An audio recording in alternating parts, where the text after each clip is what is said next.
The night was alive. Wind howled, rain lashed against the windows, thunder rattled the old house, shaking it to its core. Sassi sat by the fireplace, a flickering flame casting long shadows that danced with the storm's fury. She clutched a worn, leather-bound book, its title barely visible in the dim light. Ghosts of the Fog. Each gust of wind seemed to whisper warnings. Every flash of lightning illuminated the room, revealing nothing but the familiar surroundings. Yet, a sense of unease crept into Sassi's heart. I have to ignore this feeling. A loud crack split the night, and the lights flickered once before plunging the room into darkness. The darkness pressed in, thick and suffocating. Sassi fumbled for her phone, the cold metal a comfort in her trembling hand. She flicked on the flashlight, its beam a fragile defense against the shadows. Her eyes darted around the room, searching for the source of her unease. She could have sworn she heard a whisper, carried on the wind that howled down the chimney. A name, barely audible, yet chillingly familiar. Sassi! She spun around, but there was nothing there. Just the shadows, twisting and contorting in the dim light. The book, with its tales of restless spirits, suddenly felt heavy in her hands. Sassi peered out the window. The fog, thick and white, rolled in from the sea, engulfing everything in its path. It swirled and eddied, taking on shapes in the darkness. For a fleeting moment she thought she saw a figure standing at the edge of the lawn, shrouded in mist. Its eyes, two glowing embers, seemed to pierce through the fog, watching her. She blinked, and the figure vanished. Had it been real, or a trick of the light and her own fear? She shook her head, trying to clear the image from her mind. Another gust of wind rattled the window panes, and Sassi jumped back. She felt exposed, vulnerable in the old house. She turned away from the window, seeking solace in the flickering light of the fireplace. A sudden knock on the door shattered the silence, making Sassi jump.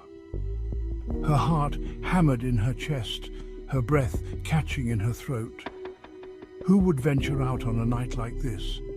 She hesitated, torn between seeking safety and facing the unknown. Another knock, louder this time, jolted her from her thoughts. She couldn't ignore it.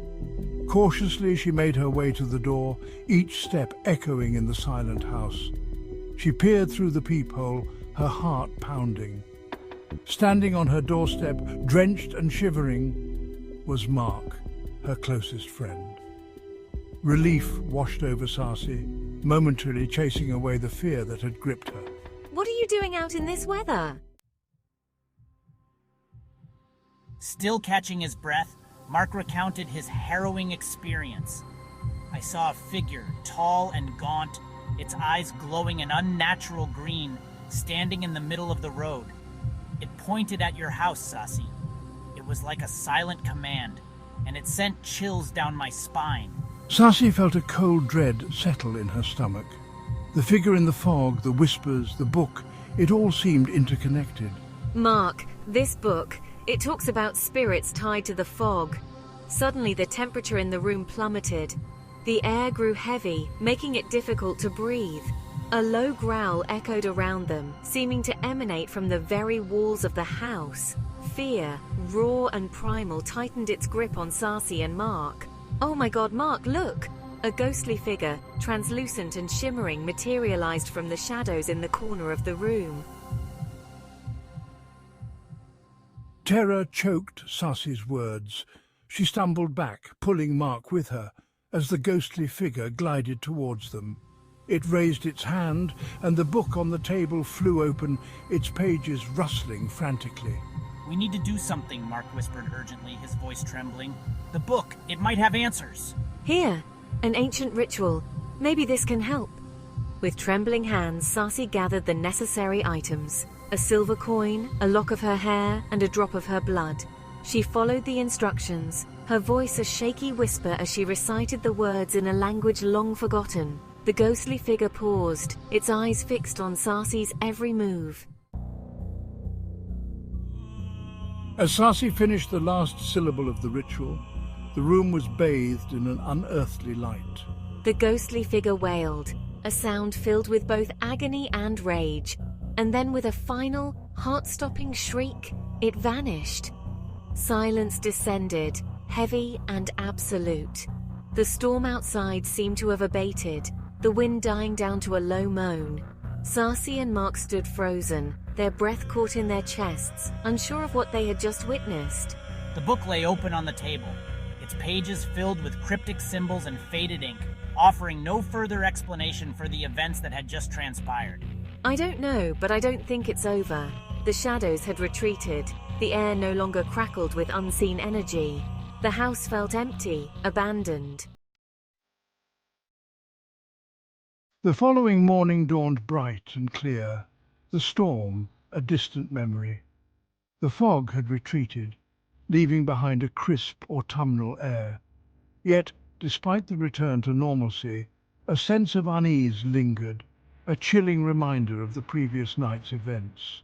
Sassi and Mark, their faces etched with fatigue and a lingering fear, pored over the book, desperately searching for answers.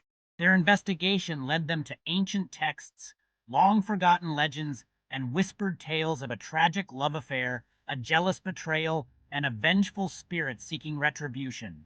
The fog, they learned, was more than just a meteorological phenomenon. It was a veil, a thin place where the realms of the living and the dead intertwined. They discovered that the ghostly figure was the spirit of a young woman named Ilara, who had been brutally murdered centuries ago. Her lover, a man named Silas, had been wrongly accused of her death and sentenced to a gruesome end. As they delved deeper into their research, Sassi and Mark stumbled upon a startling revelation. The ritual Sassi had performed was not just a way to communicate with the spirits of the fog, it was a key, a way to unlock a hidden chamber deep beneath the cliffs, a place where Ilara's physical remains were said to be entombed. Armed with this new knowledge, Sassi and Mark set out to find the hidden chamber. They followed ancient maps, deciphered cryptic clues, and braved treacherous paths, their determination fueled by a mix of fear, curiosity, and a growing sense of responsibility for the restless spirit they had unwittingly unleashed. After days of searching, they found it. A narrow crevice hidden behind a waterfall led to a series of tunnels that snaked deep into the heart of the cliffs.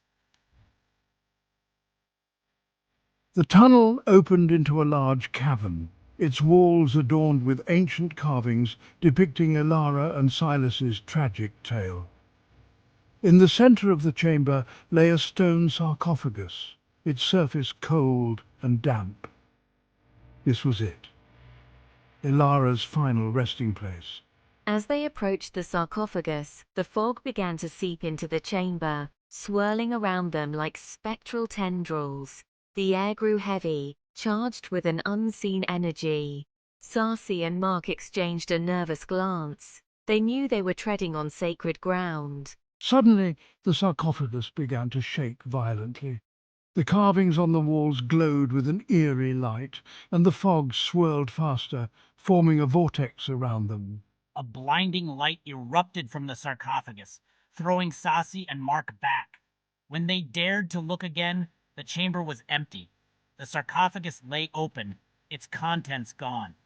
The fog, as if reclaiming its mysteries, swallowed them whole.